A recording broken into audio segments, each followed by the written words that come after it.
Here's a guy trying to troll Planet Peterson by asking him gotcha questions about consciousness. My argument for that creation is fiction is that there's absolutely no evidence of it, and I would say almost everything we know runs pretty contradictory to it.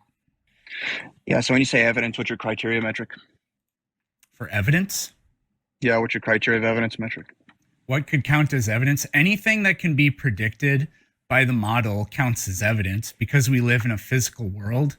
If a theory says that some phenomenon would be observed if that theory is true, and you do in fact see that phenomenon, that corroborates the theory. For a theory to be at all useful, though, it has to be the case that the theory's falsehood also predicts some phenomenon that we don't see. That's what philosophers of science call the criterion of falsifiability. This is hard to find with respect to theism because there is no observation that we could make even hypothetically that theists wouldn't make up some excuse for. Creation is going to refer to, the things in the universe. So I would just suppose basically anything you can interact with in the universe, those would count as points of data. Yeah, cool. So if physicalism is true, then you would say that all physical facts about reality are just fully explainable in terms of physical facts, correct? Well, I wouldn't say that. It would not be contrary to physicalism if it turns out to be the case that some facts cannot be explained at all. Maybe there are phenomena in the universe that are just not digestible to human brains. Physicalism does not so much say that everything can be explained physically as it says that nothing can be explained non-physically or supernaturally. I don't say anything like that, but sure, maybe that's true. Well, yeah, you just referred to it. If you're a physicalist, you don't have a choice. That's not what I use the word physicalism to mean. Oh, I am what you say I am? Okay. No, I am what you said. No, you are what you just said. I am. You want to take that statement back? I say I am. If I wasn't, then why would I say I am? Oh no, Eminem is going to take the revenue from both our videos now. Yeah, okay, so consciousness or the experience of qualia, right? That's not going to be a physical explanation. Demonstrate that. Qualia are the attributes of subjective experience. Subjective experience consists of perceiving, feeling, and experiencing, which are activities, and how can these activities occur if they're not carried out by a brain? Perhaps this guy would think that they're carried out by the soul, but what is a soul? What does it mean to say that a soul exists, let alone does anything? That's a bold claim. Okay, whoa, qualia. Yeah, so do you believe that you're conscious? No, I asked you to demonstrate it. No, I'm sorry, that's just going to be a gish gallop and a dodge. Are you conscious? How is that a gish gallop? A gish gallop is when you throw out a bunch of arguments at once, so if the person you're debating tries to rebut them and misses one, you can say, aha, you didn't rebut every single one of my arguments I made, and make yourself look like the winner. Asking this guy to demonstrate one particular thing is not a gish gallop. You're the one with the claim here. I'm sorry, are you conscious, sir? That's just going to be a burden shift because you knew where I was going. I guess the laughter means that he thinks he totally pwned Planet Peterson with that gotcha question. So I want you to demonstrate with so when I ask you a question and then you ask me a question, who's burden shifting? Right, so demonstrate the existence of qualia. Yeah, I'm just going to ask you one more time because this is going to be a dodge. Demonstrate the existence of qualia. Why are you panicking? Why are you stuttering and can't get your words out correct? Yeah, we're analyzing your criterion of evidence, which is failing. So give me a physical mechanism for consciousness. If you don't believe that you're conscious, just go ahead and cool, brains. Sometimes people who believe in a soul will say that because there's nothing about our subjective experiences that gives us any clue that they consist of neurons sending electrochemical signals to each other, that means that they cannot actually be brain cell activity. I think this is a compositional fallacy. The argument seems to claim that any activity, in order to be part of consciousness, must be available to consciousness. I don't see why that's necessarily the case. A single water molecule is not a liquid, but if you put enough water molecules together, you can eventually get a liquid. Similarly, while a single interaction between two brain cells is not going to be conscious, the interaction of enough brain cells in the right patterns can be conscious. So brains are a state of all consciousness. Can you alter your conscious state Can you alter the conscious state by altering the brain? Why are you muting me? Can you alter the conscious state by altering the brain? Why are you muting me? Can you alter the conscious state by altering the brain? Can you alter the conscious? Sure, you can. Okay, there we go. Given that messing with the brain surgically or pharmaceutically can be followed by a change in our subjective experiences, why would it be so unreasonable to infer that these physical changes that correlate with our altered experiences are causal? When two variables correlate, there are four possible explanations. One is coincidence, which is less probable the more tightly the variables correlate. One is that variable A is causing variable B, for example, the observable brain activity is causing the subjective experiences. One is variable B causes variable A. In this case, that would mean subjective experiences cause the changes in the brain. That would be hard to explain when we get brain surgery and our experiences change afterward. And the fourth possible explanation is that there is a hidden variable that is causing both variable A and B. In this case, what would that be? It seems pretty clear to me that brain states causing subjective experiences are the most plausible explanation for the correlations between the two. How is that the physical mechanism? Wait a minute. How's that the physical mechanism? Brains are physical. Oh, wait. Hold on a second. That's really interesting because you haven't given me It's actually not. So what do you want to talk about next? Why are you Now that running? I got you to admit that consciousness is physical. No, I didn't. No. You just said it comes from the brain. You gave me a source. You didn't give me the mechanism. Physical. They're made of material. Okay, cool. Brains are physical. That's all you got? Okay, so that's interesting. I don't need anything if brain else. reading device. Hold on, if brain reading devices, right, which is what you said, right? It could just be read through some sort of external criteria. It can detect and predict neural activity. Is that correlated with decisions, thus resulting in qualia? The brain is also the mechanism of consciousness. It is the thing doing the thinking, feeling, perceiving, etc. Is there a correlation to predict, not explain, subjective experience? And are you conscious? Why is the fact that brain states can predict conscious experiences not an explanation of those conscious experiences? Daniel Dennett has a great response to the assertion that brain states merely correlate to subjective experiences but don't explain them. One time I had a very interesting discussion with Tom Nagel about this. Tom, who wrote What Is It Like to Be a Bat? And he said, well, neuroscience could give you perfect correlation between brain events and conscious events, but it wouldn't explain the correlation. And I said, okay, let's explore that.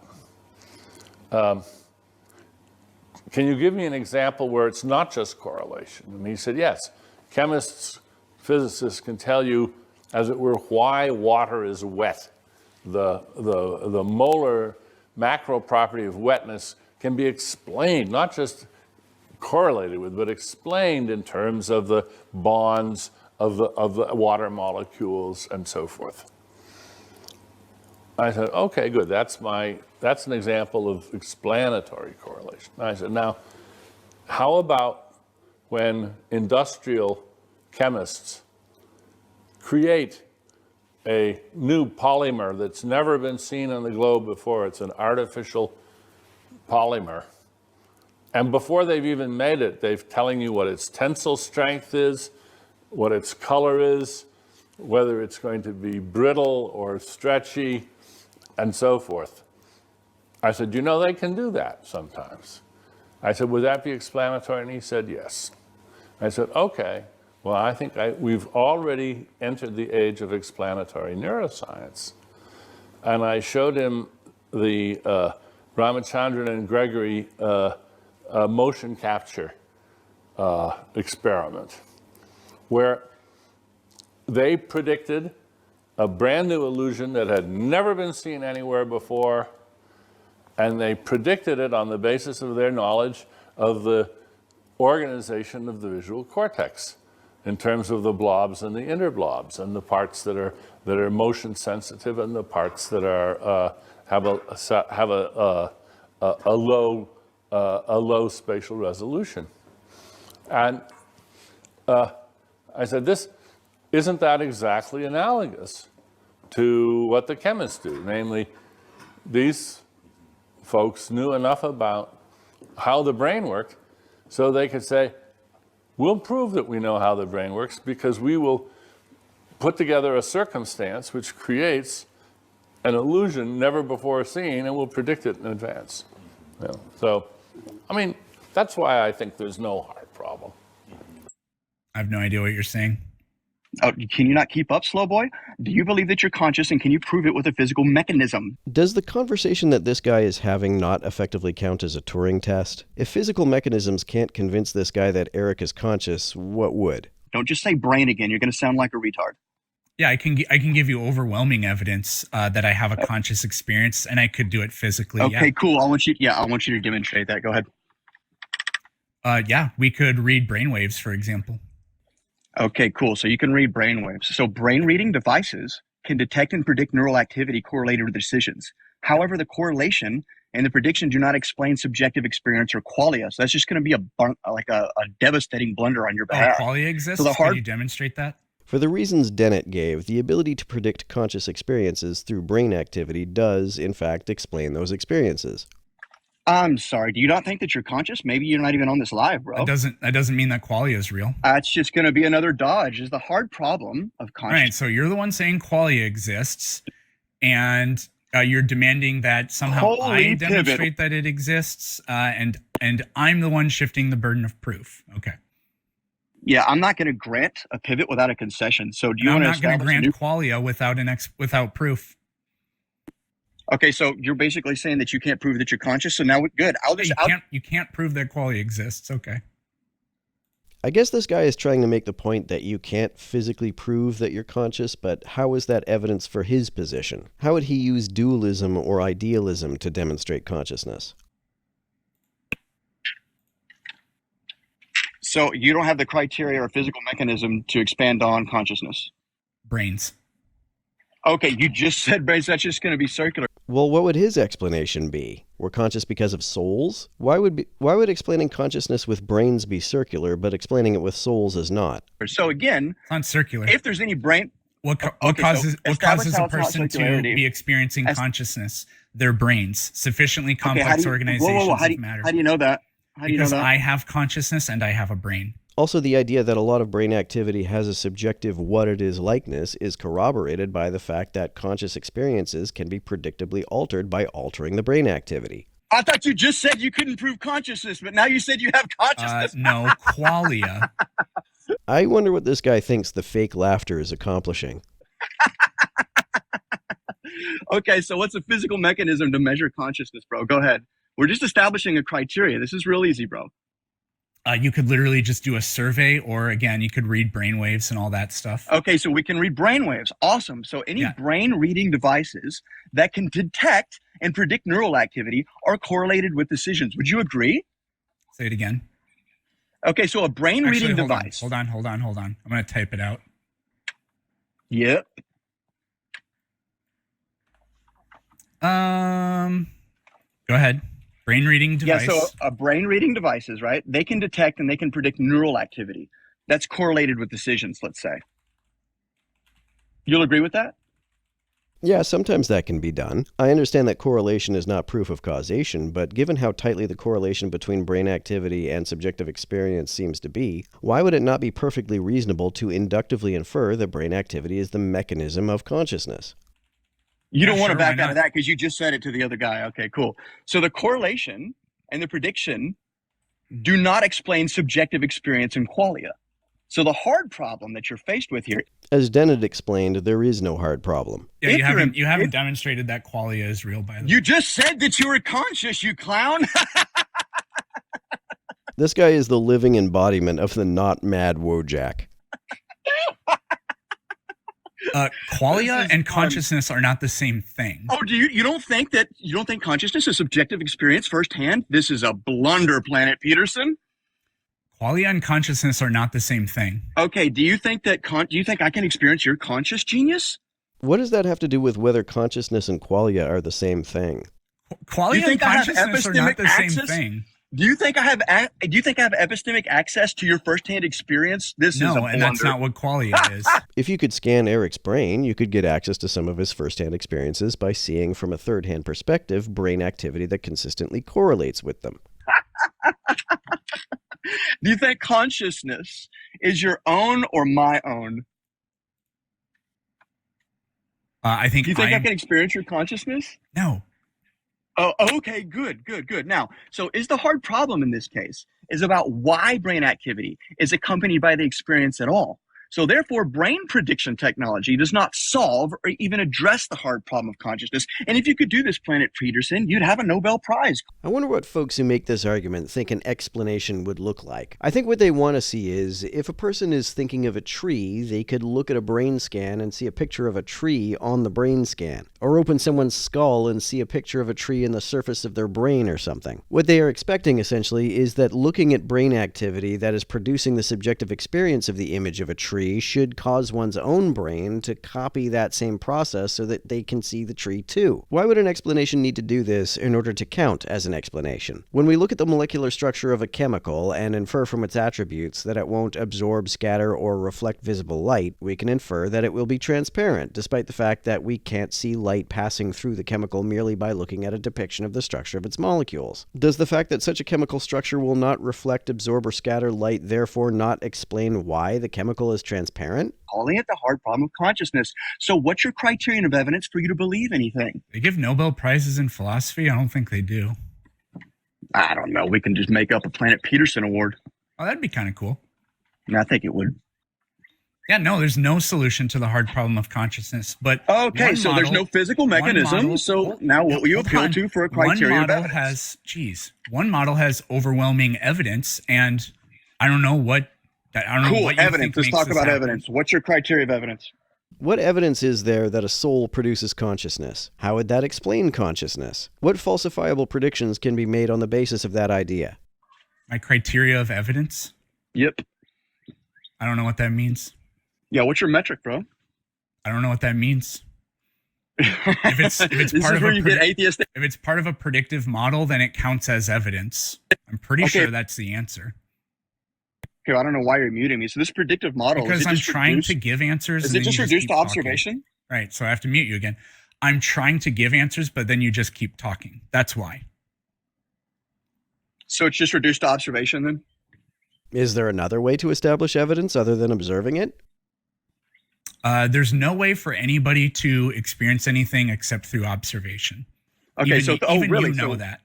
Okay, cool. So observation by sight, firsthand data experience, like hearing. Any type of sensory information, you can close your eyes and still sense or detect things. Okay, can you close your eyes and see your thoughts? Because if you can't, then I guess they don't exist by your own criteria. What a blunder. A first-hand experience would be evidence to the person having that experience. If you want to make your thoughts evident to others, you could simply say what they are. What's the blunder? Holy cow. Holy cow. This guy can't see his own thoughts. Man, this is a really unstable worldview that you have. I specifically said that being able to, I don't know what, it was something about experiencing like the data or whatever. If your model can make predictions and you can interact with them, then that counts. And for some reason, you thought that only means eyesight. And I explicitly said, no, that's not what I mean. And then you gave an example of if you close your eyes and something happens, therefore that's a contradiction. That's what you said, I literally said the opposite of that. Yeah, that's what you said. So you said that observation was the only thing that's not what I said at all. You said that observation is... You're trying to reduce... It's like you're trying to reduce empiricism to the ability to do vision. No? Why are you muting me? Okay, because I'm explaining things and you're an unbearable Philbro. Okay, so what have I said that's philosophical so far? Go ahead. Well, you referred to the hard problem of consciousness, which is a term coined by David Chalmers, who, last I checked, is a philosopher. This entire conversation seems philosophical to me. Do you think you don't have to use philosophy to have any intelligent conversation? It's just the love of knowledge. Don't be scared of it, man. Yeah, there's nothing wrong with philosophy. I said unbearable Philbro, right? Okay, so that's just about my character, but not about the content. No, it's about your obnoxious behavior. You can discuss the alleged hard problem of consciousness without acting like a douche. Do you want to engage in that criteria of evidence? Because you said it was just reduced to physicalism, but we've just shown that that's a blunder. So do you want to try again, or what? How did you show that that's a blunder? You just made an unsupported assertion that predictive correlations are not explanatory for some bizarre reason. What did I say was reduced to physicalism? Yeah, you said consciousness. You just given me brain, but you gave me radio frequencies, but you didn't give me song lyrics. That's actually a great analogy, because if you just looked at the numbers representing the frequency modulations of a song broadcast over FM radio, you're not going to see the lyrics of the song. So those frequency modulations must not explain why you're hearing lyrics through your radio, right? I really clearly explained that if the universe is the product of creation, then we would appeal to things in the universe. Does any of this follow a predictive model for what creation would look like? And none of it does. All right, let's get to that. So now you're looking for a predictive model that's going to be some form of evidentiary findings and some sort of conclusion. So what is the criteria in which you're going to... We already went over that. So you tell me what evidence of creation you see. Okay, you see what if that's just going to be a burden shift? I need to know your criteria so you don't...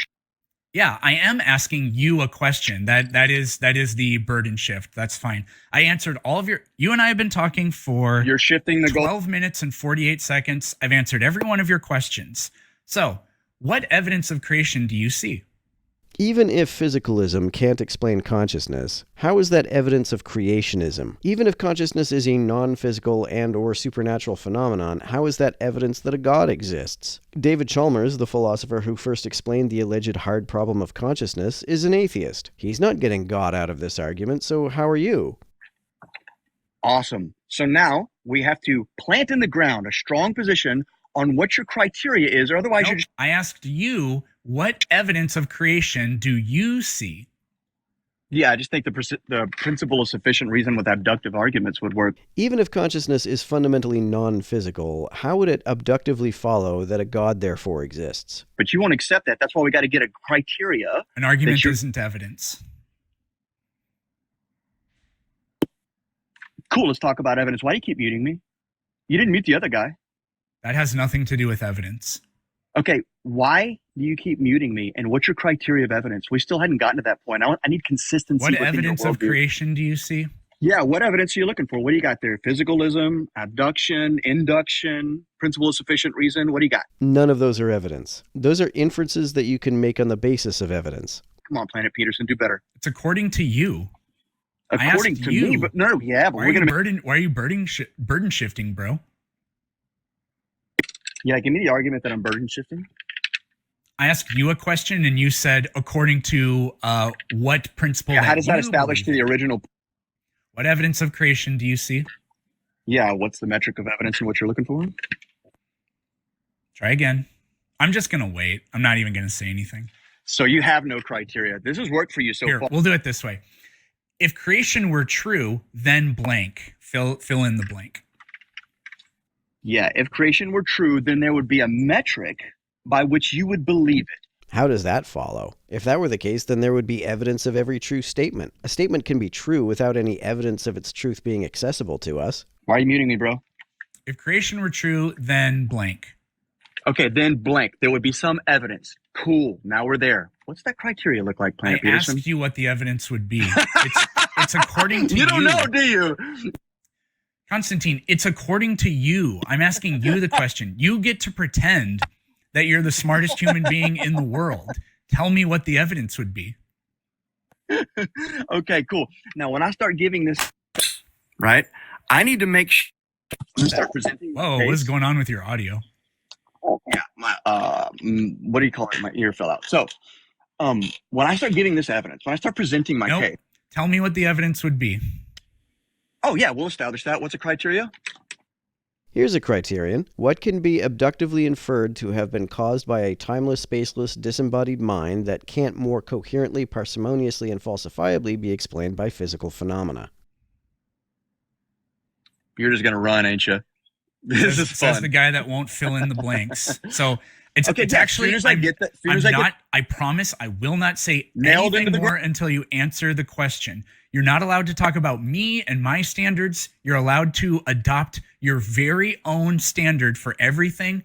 Fill in the blank. If creation were true, then blank, and go. Okay, so you're not going to shift the goalpost to physical? Whoa.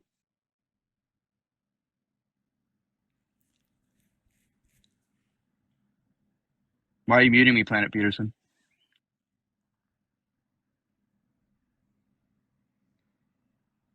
Why are you muting me, bro? You were so confident with the other guy. What happened? Is "why are you muting me, bro" the evidence for creationism?